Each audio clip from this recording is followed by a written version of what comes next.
Good afternoon, everybody. My name is Martha Cole, and I'm a historian here at the Montana Historical Society, and I am absolutely delighted to welcome you to the second installment of Montana History in 9 More Easy Lessons. The title comes from the fact that last year we debuted this series and with Montana History in 9 Easy Lessons. All of those are available to view on YouTube, as this will be as if you missed last week's, which was the first of this season, that is also available on YouTube. A little housekeeping: if you're a teacher, if you'll and want renewal units, if you'll sign in or PIR credits, go ahead and sign in. And then if you're a teacher watching on the live stream or on YouTube, there's a little quiz that you can take. I'm particularly excited about today's speaker because when we did last year's program, I think the absolute biggest gap that we had was we didn't have any talks on Lewis and Clark or the fur trade. And so we wanted to make sure that we covered that. And who better to do it than Jim Hardee, who has published numerous articles and books on the Rocky Mountain fur trade. Most recently, Hope Maintains Her Throne, The Western Expeditions of Nathaniel Wyeth. For 10 years, he served as editor of the Rocky Mountain Fur Trade Journal, published by the Museum of the Mountain Man in Pinedale, Wyoming. And he continues to serve on that museum's editorial board and historical advisory board. He's been the director of the nonprofit Fur Trade Research Center since 1998. And in addition to numerous articles and journals and magazine, he's also the author of Obstinate Hope, The Western Expedition, as I said, of Nathaniel, that's another one. Of Nathaniel. It's 2 volumes. 2 volumes. A 2-volume set on Nathaniel Wyeth. Pierre's Hole, The Fur Trade History of Teton Valley, Idaho. And we are absolutely delighted to have him speaking today for us on Montana's early fur trade in the wake of Lewis and Clark. So please help me and welcome Jim Harvey. Thank you. Thank you, Martha. So the Nathaniel Wyeth came out in 1832 from Boston. He was the first person to go from the Atlantic coast to the Pacific coast within a single calendar year. He went back in 1833, then turned around and came back in 34 to 36, and he kept journals that were about that whole expedition. They were published in 1899 by the Oregon Historical Society, and nobody's done much with them since then. So we took on that project with the Museum of the Mountain Man to take a new look at those journals, and now they're out. 1 journal for each trip, so keep an eye out for those.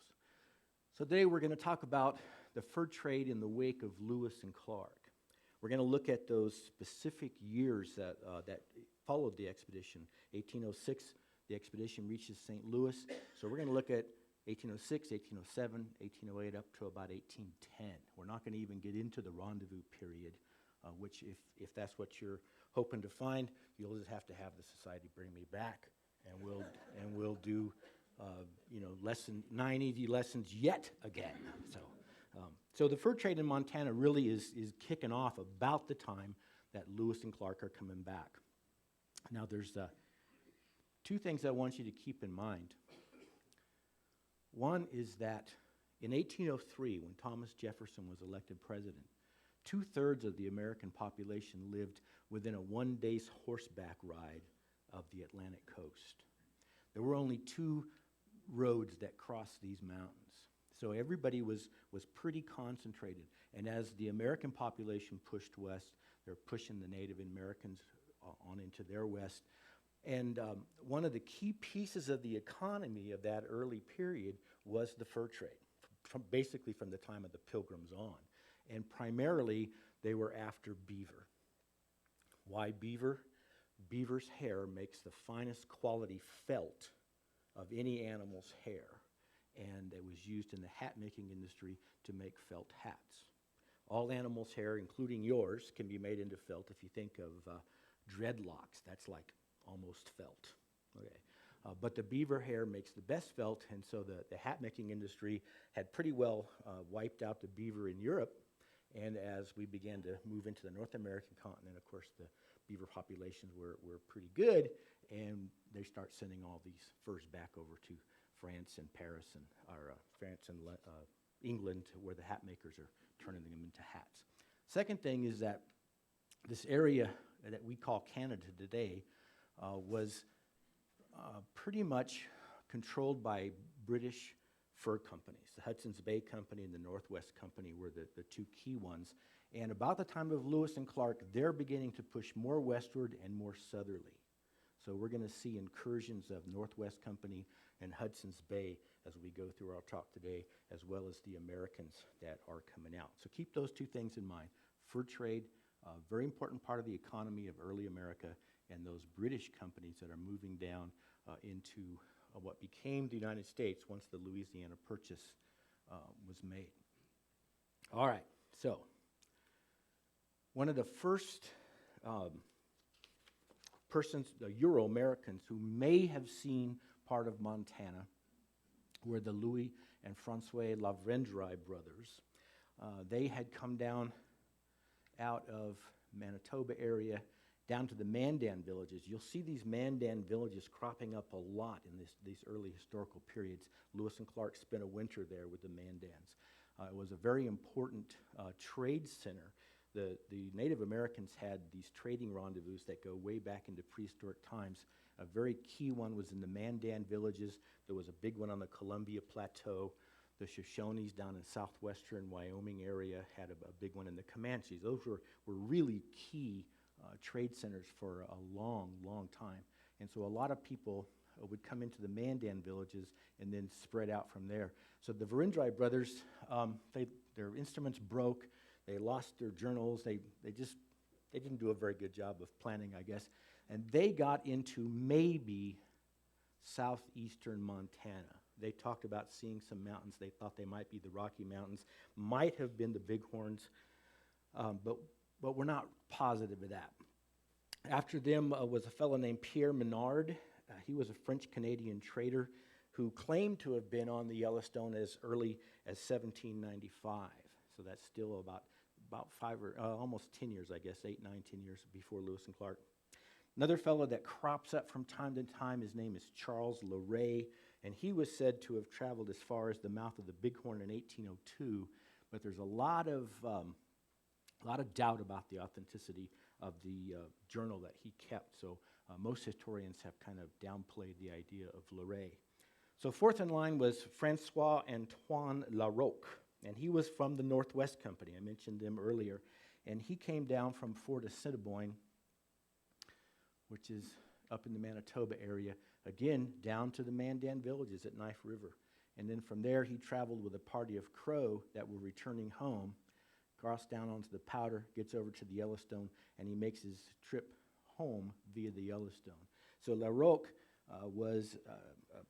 he has a wonderful journal, if you get a chance to read anything that came out of his journal.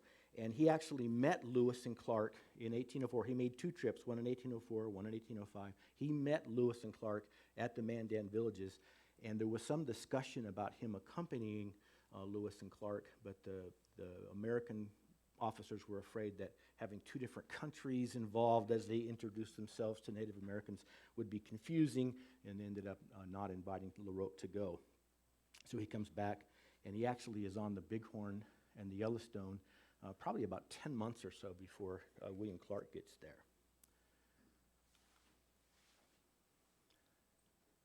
Now, men of the Lewis and Clark expedition did a fair amount of trapping.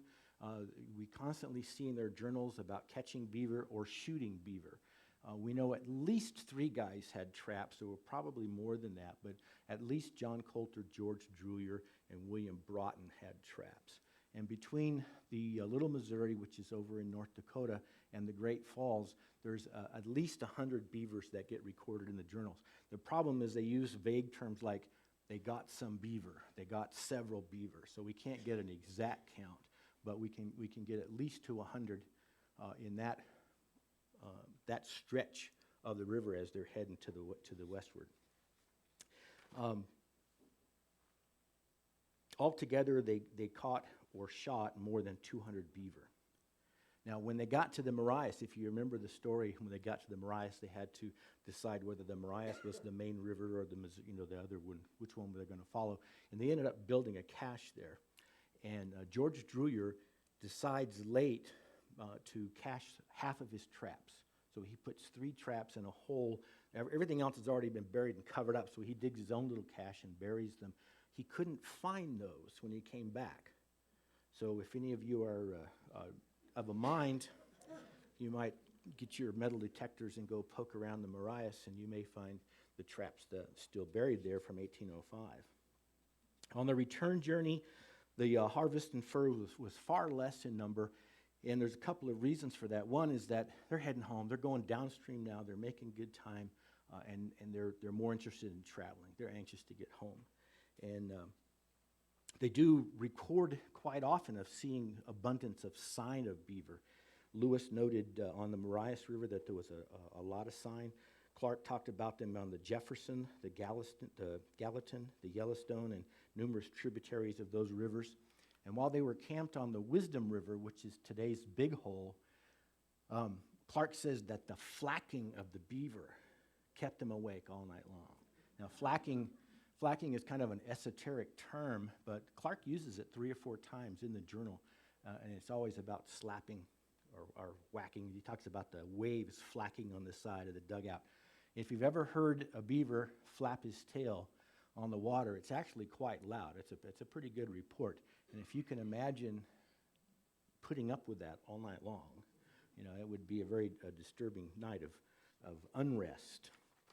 But there were miles to be made and on that return trip, and apparently either no one took the time or the captains just disallowed it.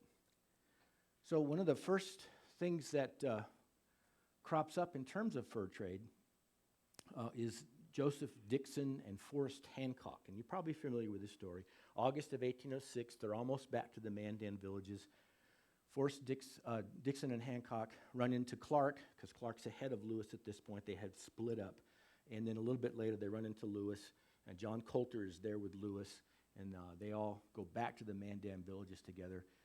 Dixon and Hancock had been really intrigued by all the stories that Lewis and Clark were telling them about the number of beaver they had seen, particularly on the Yellowstone. And they invite Colter, of course, to join their trapping excursion. Clark describes an advantageous offer, and that included furnishing him with some extra traps. And so Colter successfully persuaded the captains to discharge him from the military duty so that he could head back west. Here he'd already been gone since 1804, almost home, turns right around and goes back west again. Now, Dixon and Hancock were not the first trappers or traders that the expedition encountered, nor were they the last. Soon after they had left the Mandan villages, or just before they got to the Mandan villages, they ran into a group of 3 French traders on the way up as they're going up the river. On the way home, they run into about 14 different trading parties. And that's one more thing to keep in mind, too, is that in this era of the fur trade, it's mostly about trade. There's not as much trapping going on as there is trading.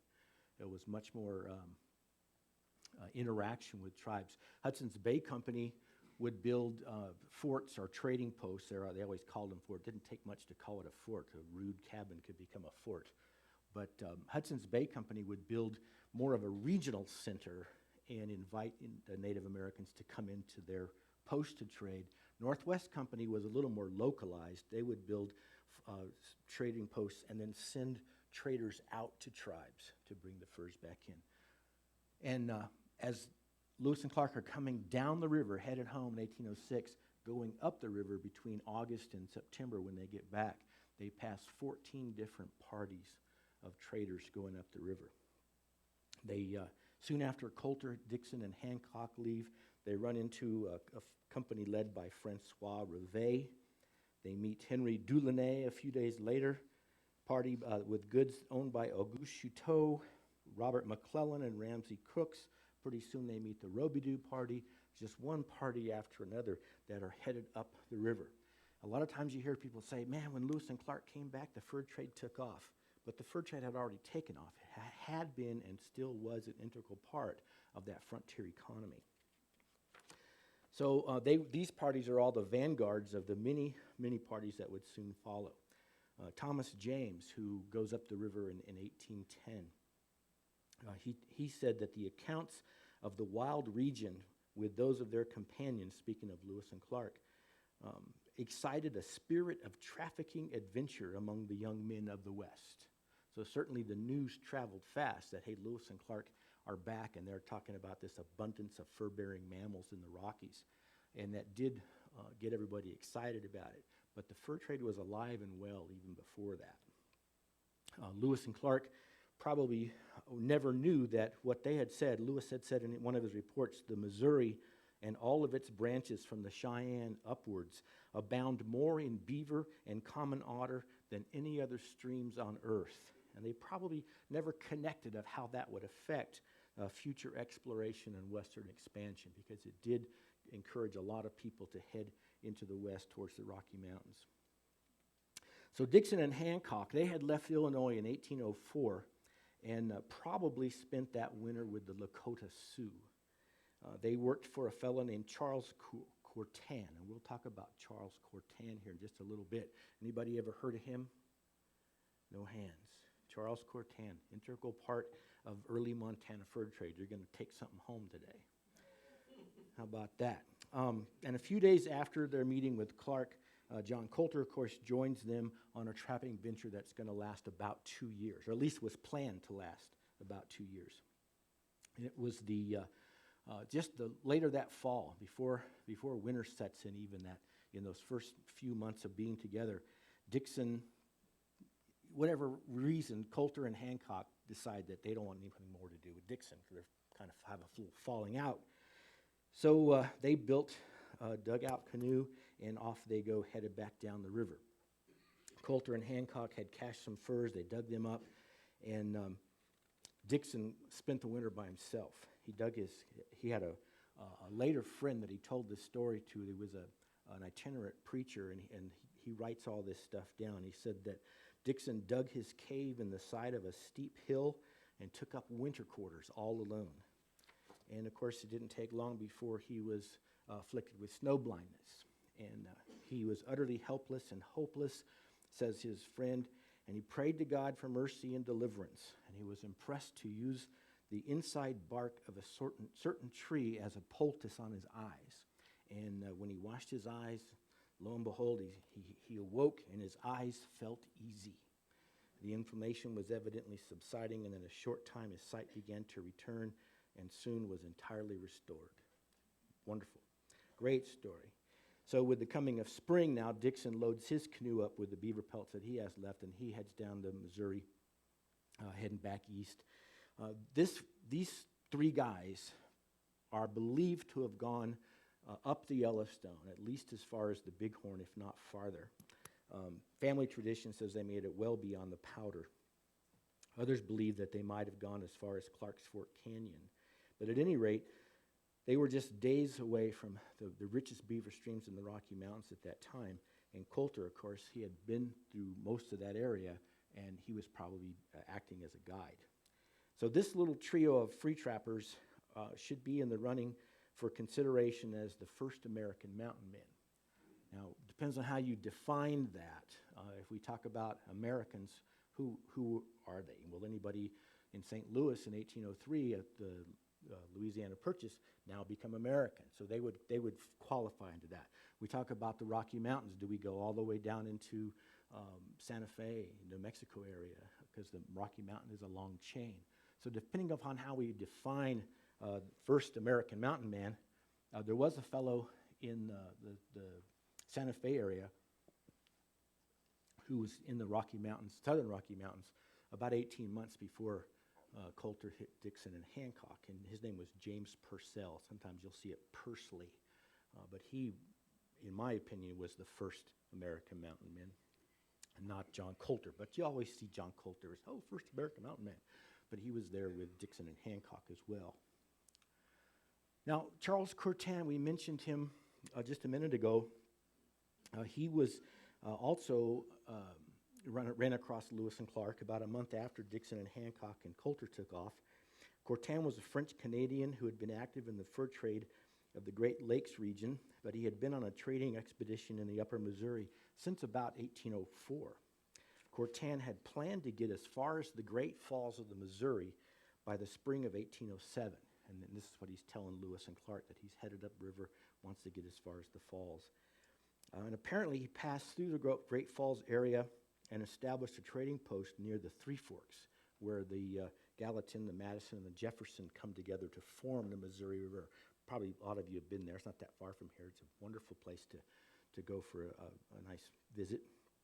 But the idea of him having established a fort there in the fall of 1807 is established by a couple of different other traders. James Bird, a Hudsons Bay Company trader at Edmonton House up on the North Saskatchewan River, noted in 1808 that some Indians inform us that a party of their young men who went on a war expedition last autumn discovered an American settlement on the banks of the Missouri. And that's January of 1808 when these Indians come into Edmonton House and tell James Bird this.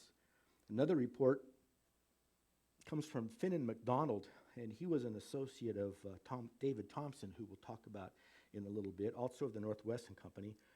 And in 1804, he's writing about an expedition that he made. He says, "I saw the Missouri last fall down as far as is the falls in that part of the country. It's ruined," he spells it R-O-U-I-N-T, "it's ruined of beaver by the Americans, for they had a fort there a few years ago, about a half mile below Courtin's old fort." So he's differentiating between the fort of the Three Forks that the St. Louis, Missouri Company built and Courtin's fort from a few years before that. So they're about a half a mile apart. And we'll talk about that St. Louis, Missouri Fur Company expedition in just a little bit. So probably as early as 1808, Courtin had crossed the Rocky Mountains into the Salish country, to the area where the Flatheads lived, and he built a fort on the Jocko River, which flows into the Flathead River. And that's near present-day Ravalli, Montana. Hellgate Canyon, east of Missoula, was in its early days was known as the Defile of Courtin. And the section of the Clark's Fork between Missoula and Plains was once known as the Courtin Fork, or Courtiers River. So this Charles Courtin has been around quite a bit. And he runs into David Thompson, who is a map maker of all map makers. I mean, this guy was as much of an explorer as he was a trader. And that's who's writing these names, this Courtin Fork and this Courtin's Defile. So Courtin has some pretty good dealings with the Kootenai and the Salish, enough to kind of develop a false sense of security. He gets a little too bold, and he forgets that he's right on the fringe of the Blackfoot country. And the Blackfeet, the Piegan, the Atsina, and the Siksika are very protective of their region, and they're not wanting traders to be providing guns to their enemies. And so they have some interactions with particularly American trappers that don't always go well. And in March of 1810, so we're a couple years later, we don't know a whole lot of what went on between 1808 and 1810, but David Thompson says that the Indians informed me that the Piegans had attacked a hunting party, killed Mr. Courtin, a trader and hunter from the United States, and one Indian, and wounded several others. And that attack occurred in Hellgate Canyon, the Defile of Courtin, quite possibly named after Courtin because he died there. And in March 5th, that same British trader, David Thompson, divides up Courtin's assets amongst the men who had followed him for the last 3 years, and he understands that there are even more furs that are cached at that fort at Three Forks. And about 454 pelts end up at the Salish House storeroom that were probably from Courtin and his men. So Charles Courtin, where do we go here? 1807. Three Forks, 1808. These are just in the 1 or 2 years following Lewis and Clark. Another fellow that you may never have heard of, if we can get this thing to go.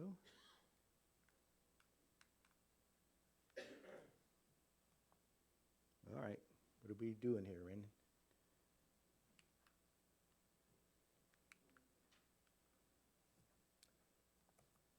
What did we do? Is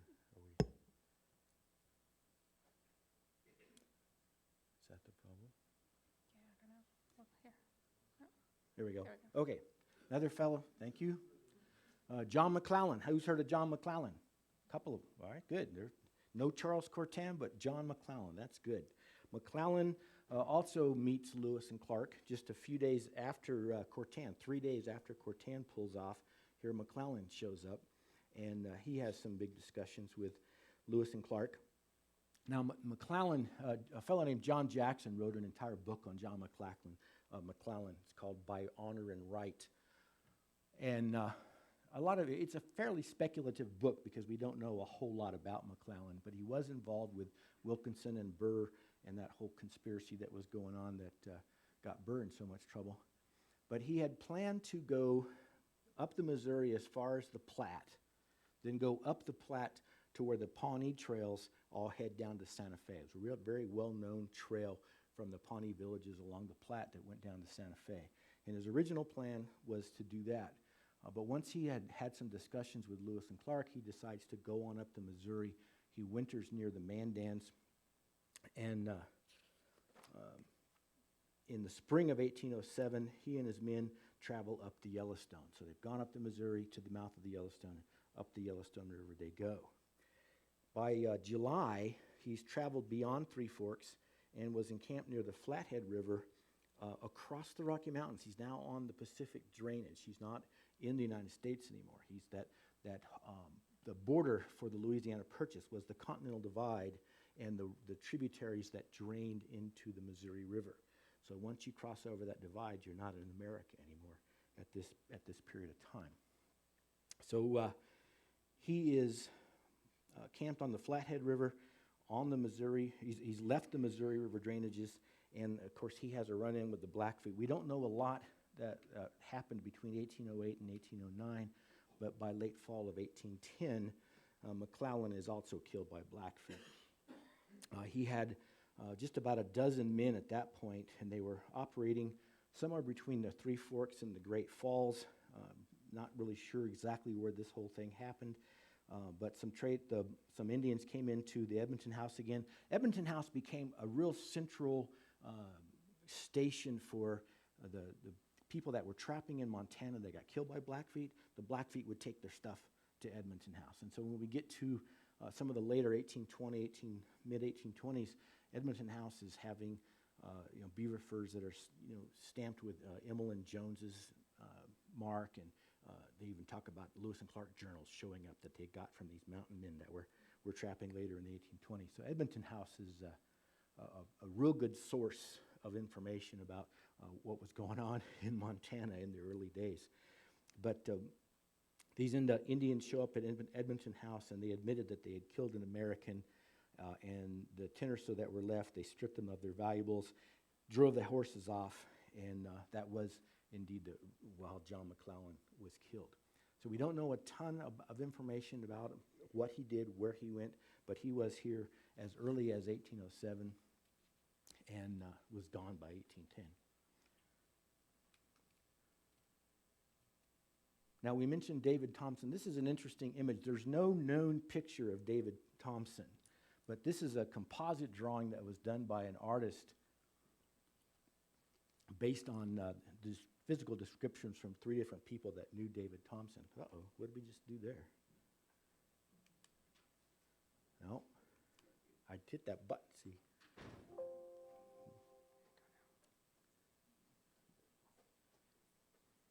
Is it this?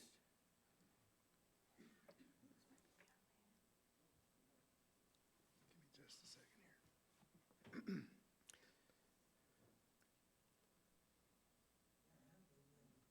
Oh, all right. Now we just zip this up to David Thompson.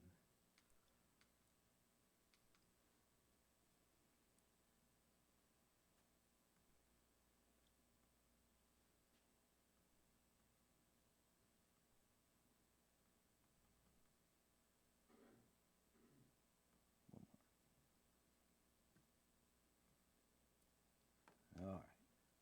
Okay.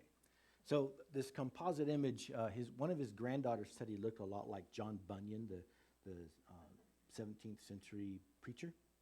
Another guy said, oh, he looked an awful lot like this guy from the Canadian Parliament. And then the third fellow just had known him and said, well, he looks, it's blah, blah, blah. So this is a composite of those three peoples. It's kind of a cute little story. But David Thompson, in June of 1807, he shows up. He crosses House Pass coming out of the Edmonton area, and he establishes the Courtin House, which is up near Invermere, British Columbia. And then from that post, so it's up here, and from there he comes down into Canada, to Montana, and establishes a temporary post there near Eureka, over near Eureka, Montana. He had hoped to, like I say, he did a lot of exploring. He had hoped to get all the way down to Clark Fork, but he only got as far as Bonners Ferry, Idaho, so he didn't get as far as he wanted to before winter set in, goes back up to his temporary quarters there and spends the winter there.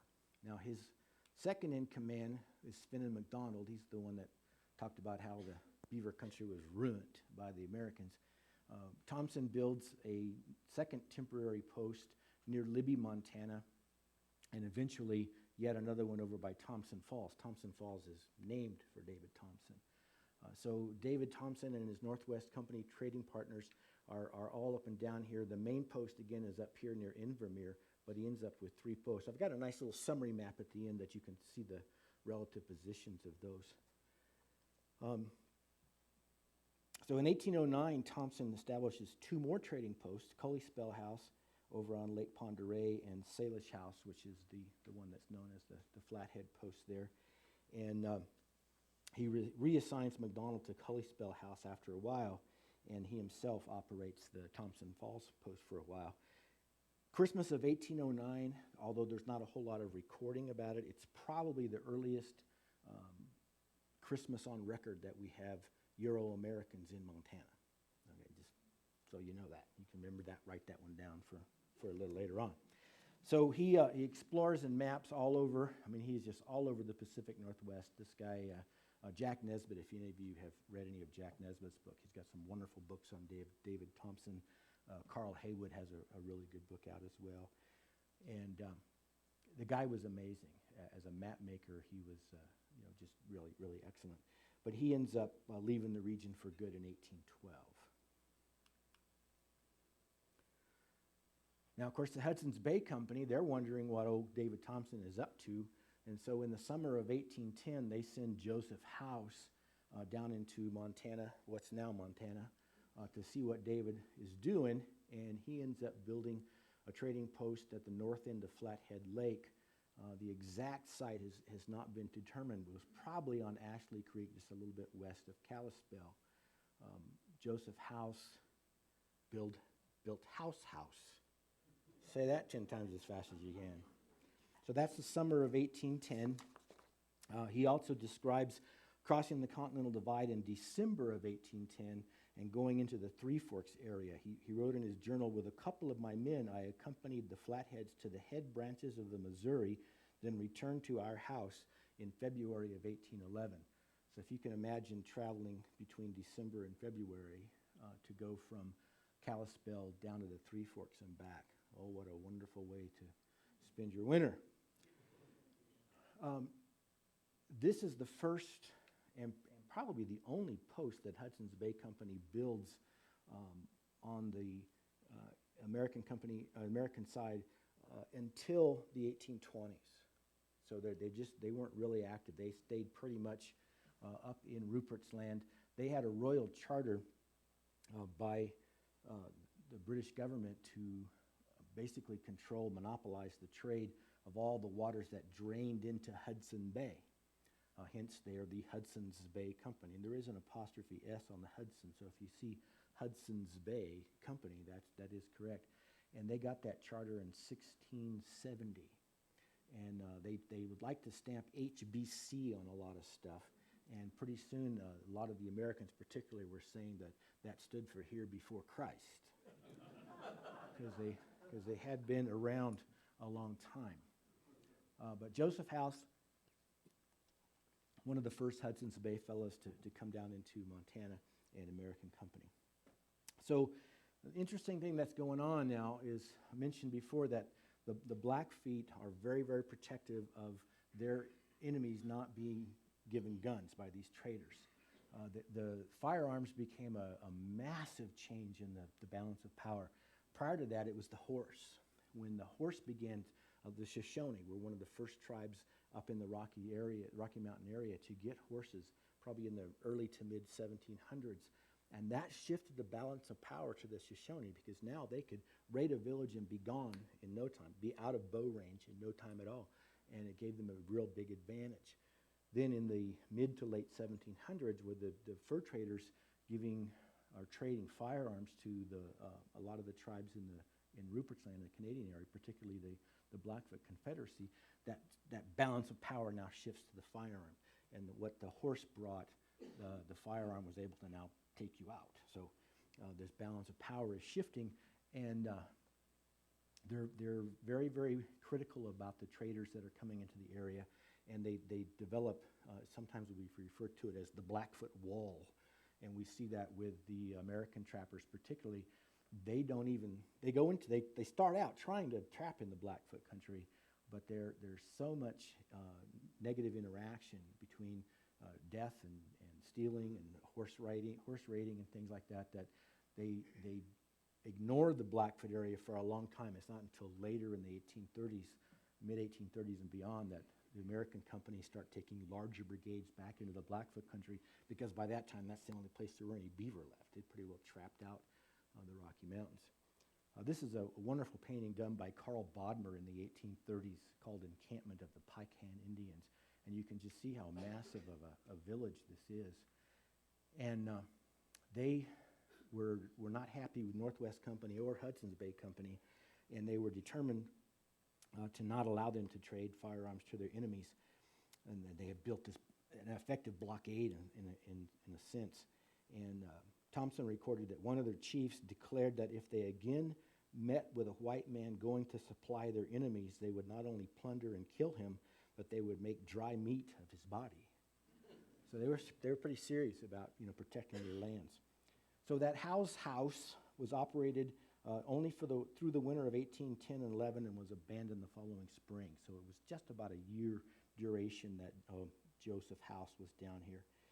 Even though the expedition was relatively profitable, the hostility of the Indians convinced House that no further venture should be attempted, and they left the field to the Northwest Company.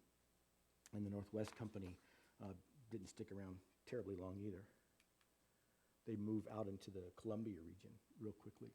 Now, this is an interesting story here. We talked about John McClellan a little bit earlier. His original plan was to go out the Platte and then take the Pawnee trails down to Santa Fe. Then after his discussions with Lewis and Clark, he decides to go on up on the Missouri, and he thinks, well, maybe I can still get to Santa Fe by taking these trails that, like George Drulier and John Colter and some of those, and even Manuel Lisa for that matter. We'll talk about Manuel Lisa in a minute. They had understood from different Indian tribes that you could get to Santa Fe in about 10 days from this area.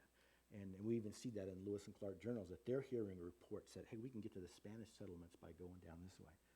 So McClellan is thinking maybe he'll do that. Well, he ends up, while he's at the Mandan villages up here, hearing that David Thompson is already out there with a trading post.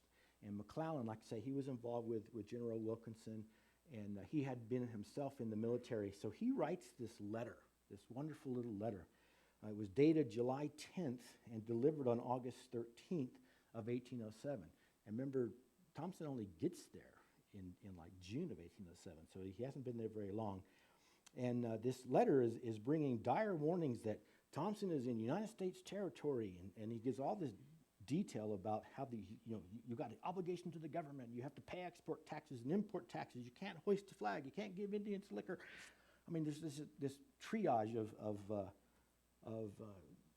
guidelines that McClellan is telling Thompson, and he says, if you don't do it, we're going to punish you. We'll punish you according to justice, he says. And he signs it, Joseph Roseman, Lieutenant, and Zachary Perch, Captain and Commanding Officer. There's no Zachary Perch. No. Historians have debated the source of this letter. Most agree it was written by John McClellan. And what makes McClellan's threats even more humorous is that once he gets into the Rocky Mountains and over on the Flathead River, he's not in the United States either. But yet, but yet he's still, sending these British traders the information that they're going to get in trouble. So Thompson was comfortable enough in knowing where he was, that he was on the other side of the Continental Divide, that he did the prudent thing. He purchased the letter on to his commanding officers, his superiors, and he ignored it. And he just went on with what he was doing. So by September, now McClellan is over here, and he writes a second letter. And he writes this one near Flathead Lake on September 29th. And in this letter he says, he has heard from Indian chiefs that indeed that first letter was delivered. So he says to this guy, he says, "Your silence, sir, I am to construe into a tacit disrespect, and thereby am apt to think that you do not acknowledge the authority of Congress over these countries, which are certainly the property of the United States, both by discovery and cession. If such is your ideas, you must learn, sir, that we have more powerful means of persuasion in our hands than we have hitherto used, and we shall with regret apply force." So he's kind of stepped it up a little bit. Thompson gets that second letter in December 24th, Christmas Eve, 1807, and it was signed by Jeremy Pinch, not Zachary Perch.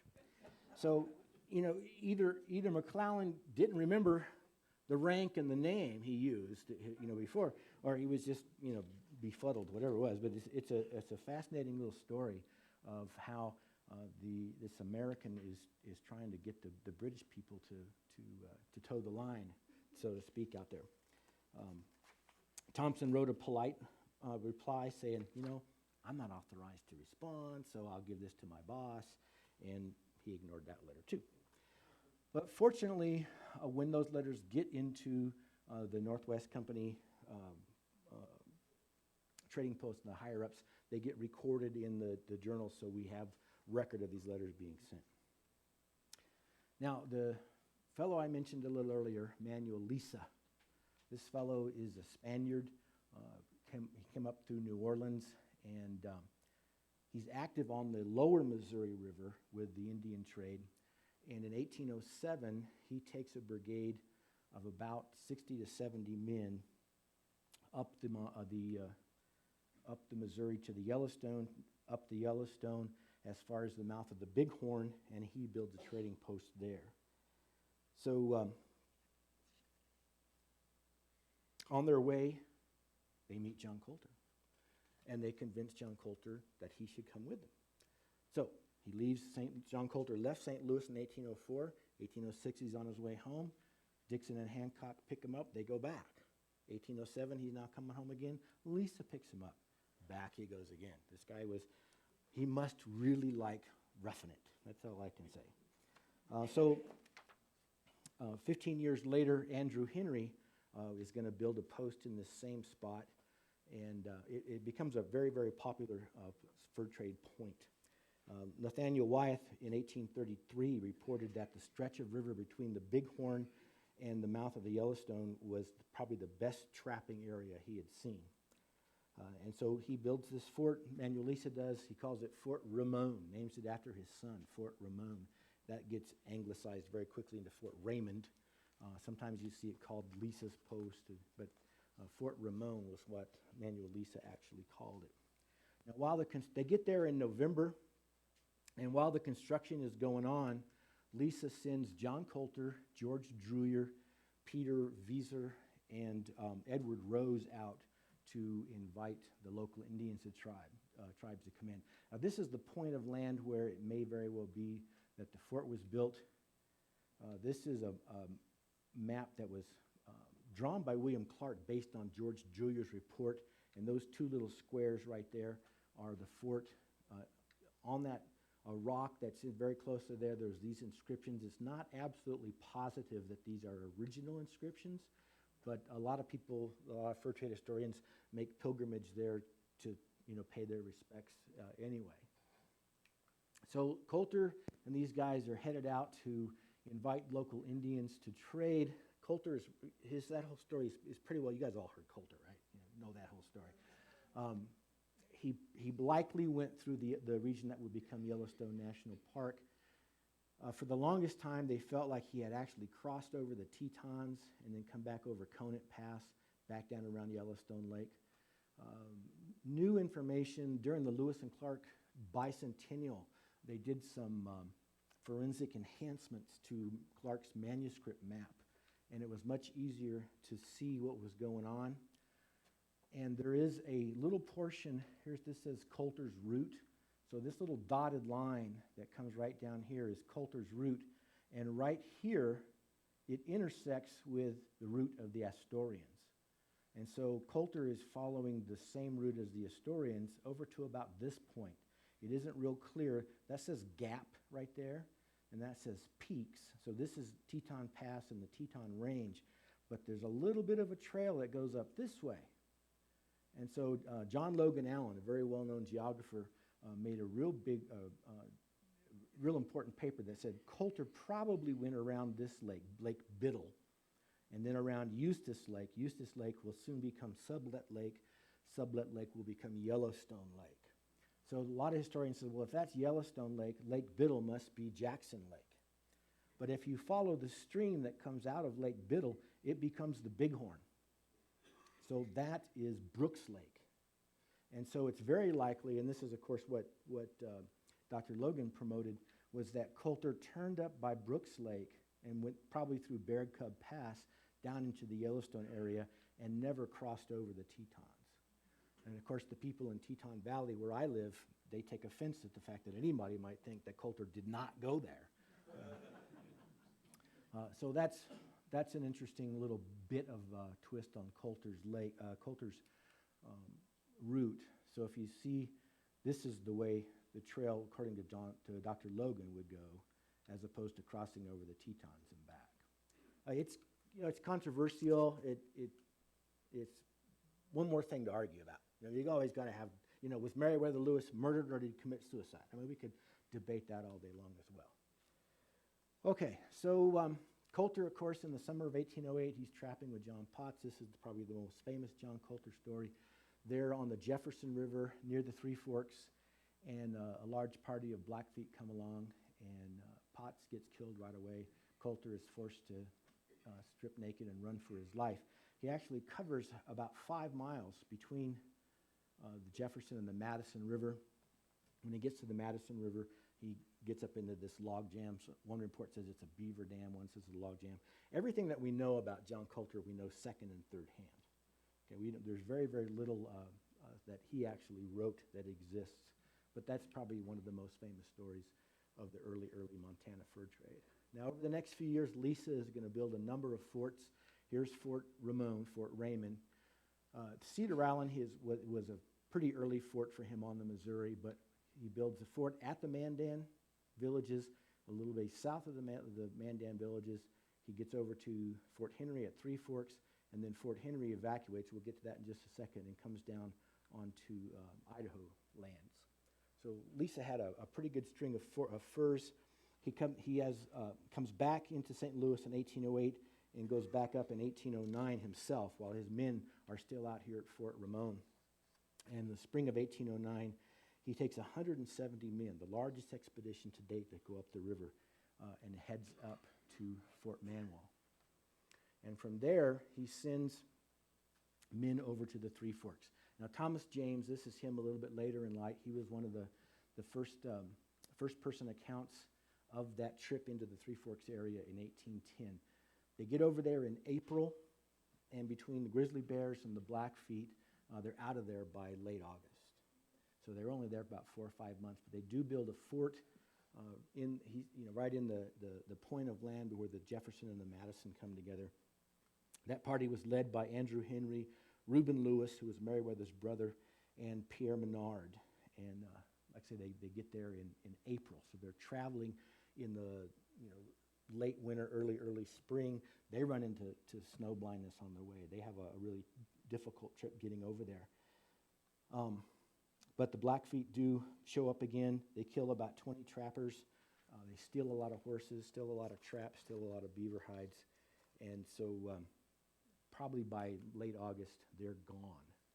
and they show up down in what's now Idaho. They go up the Madison, cross over what we call Reynolds Pass today.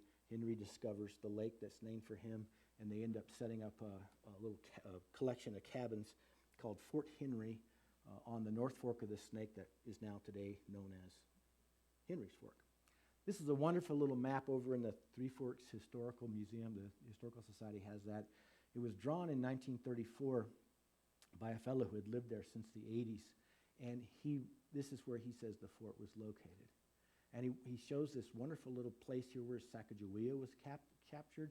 Here's where Lewis and Clark camped in 1805. Just a wonderful little map. If you're ever over in the Three Forks area, stop by the museum there. Maybe they'll drag it out for you. So, little summary of events here, because we're running out of time. David Thompson, 1807. John McClellan, 1807. In July, he's sending letters up to Thompson. Courtin, 1807. Lisa's first trip, 1807. So we got a lot of people coming into this area in those early years in the wake of Lewis and Clark. Missouri Fur Company, this is Lisa's group. They come back in April of 1810 at the Three Forks, and of course Joseph House in that same year is building Howe's House over near Kalispell. So just a quick map here. David Thompson's Kootenai House. From there, he's Eureka and Libby and Thompson Falls. He's building temporary posts there. Joseph House right at Kalispell. This is where Lisa's initial fort is. And then here's the Three Forks. There's 2 stars there because we've got Charles Courtin and Andrew Henry and his gang. And this is all in that very, very short period following Lewis and Clark. Thank you very much.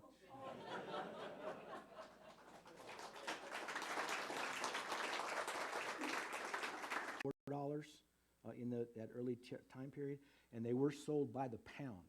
You know, a lot of people say, well, why didn't they just shave the hair off and send the hair to the hat makers?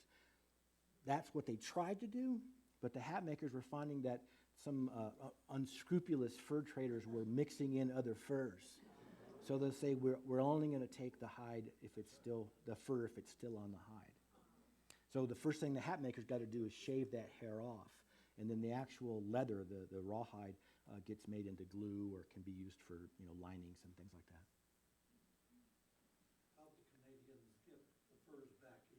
And how did the Canadians get the furs back east? They had a very extensive route by rivers, and they used a lot of canoes. They would have short portages, sometimes several miles, but not like Lewis and Clark had the portage. And then from there, they would go into Hudson Bay to the St. Lawrence River across the Atlantic. All by water, right? Pretty much by water. Yeah, and so when you think about the beaver, where is he? He's in the water. So they're following all the rivers all throughout the West became the trails that get opened up, for Oregon Trail, that kind of thing, following the water. Yeah.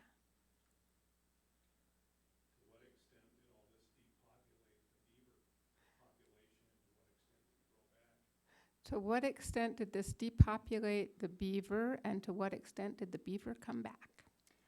By the 1840s, the beaver was pretty well decimated throughout the Rocky Mountain region. But the beaver belongs to the rodent family. And you know how fast the mice can reproduce, and the beaver was virtually the same. They recovered rather quickly.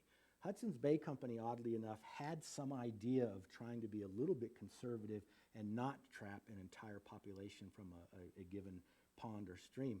American trappers they were all about the money. So they got every beaver from the babies on up. The greeting or the acknowledgement of the word W-A-G-H. Wah.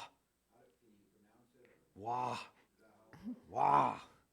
Yeah. What's W-A-H? What's WA mean? It's like, wah.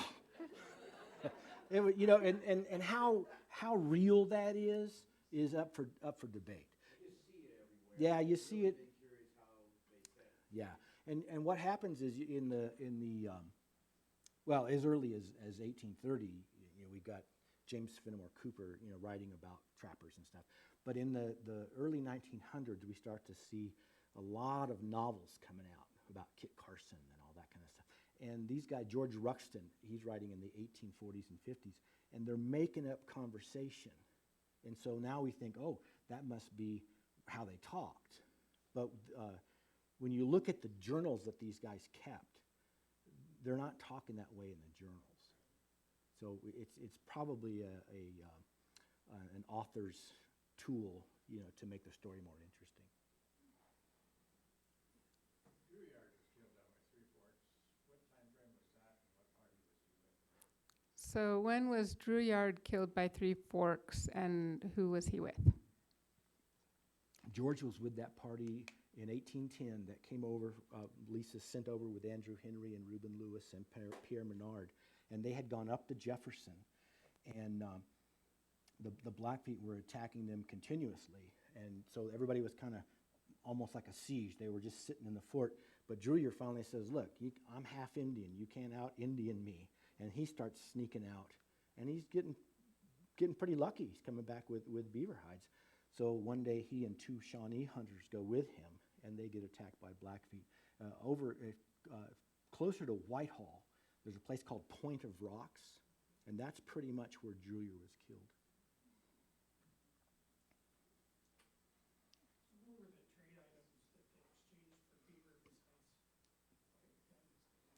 What were the trade items that they exchanged for beaver besides guns? There is an immense list, anywhere from yardage goods like wool cloth, cotton cloth, blankets, kettles, and if you think about the Native American way of life, they didn't have metal pots, and so gosh, a metal pot, I don't have to keep using a buffalo stomach to make stew. I've got a pot. Okay, very attractive things, knives, a lot of metal products like knives, and even traps. Beads were very popular. Prior to the Euro-American trade, the quills, porcupine quills, were being used as decorative work on clothing. And here come the beads, and beads are much simpler and easier to put together. There's a pretty good display of trade items in the museum here if you get a chance to walk through the fur trade section over there.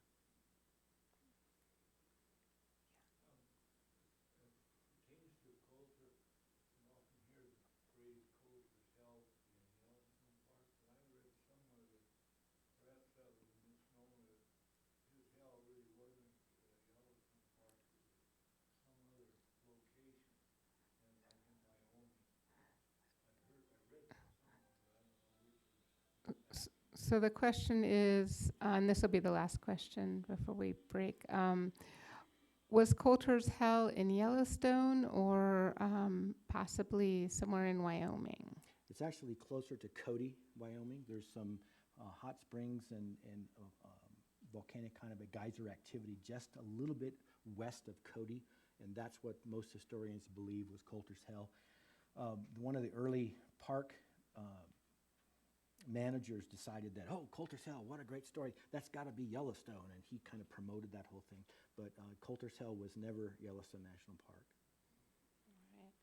Well, I hope you'll come back next week for the talk on open range cattle. There's some time if folks want to check out the exhibit on the fur trade, and please join me thanking Jim Hardee. Thank you very much.